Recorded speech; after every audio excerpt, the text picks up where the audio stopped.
crois qu'on va se faire choper. C'est impossible. La polémique, moi je la cherche pas. Hein. Après que des gens s'emparent du film et fassent beaucoup de débats comme il y a eu en France. Mais moi je rentre pas là-dedans. J'ai une proposition de film qui n'est pas faite ni pour choquer, ni c'est pas un film à message.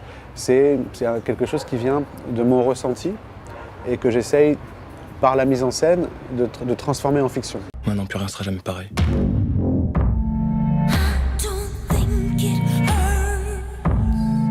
Non, reste ici, on sort pas, tu le sais. En 2015, pendant qu'on faisait le film, est-ce qu'il y a des choses à changer? Et puis et j'ai réfléchi pour ne rien changer en fait. Parce que moi je pense que mon travail c'est de rester à l'endroit du film et de le laisser à son endroit. Si on commence à être influencé par l'actualité, là ça devient une catastrophe parce que l'actualité va toujours plus vite. Et que même si je défends mon film comme étant un film contemporain, c'est pas un film d'actualité. C'est pas un film sur le djihad, c'est pas un film sur Daesh.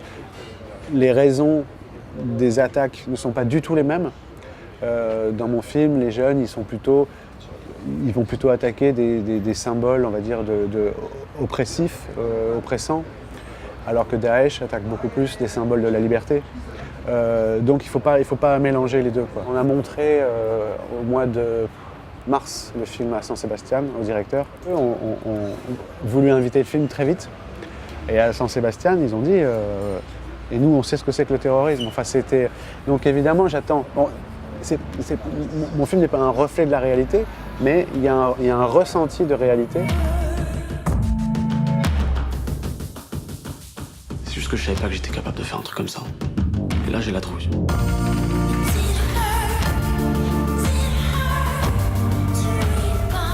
T'as vu que tu crois que je commence à flipper?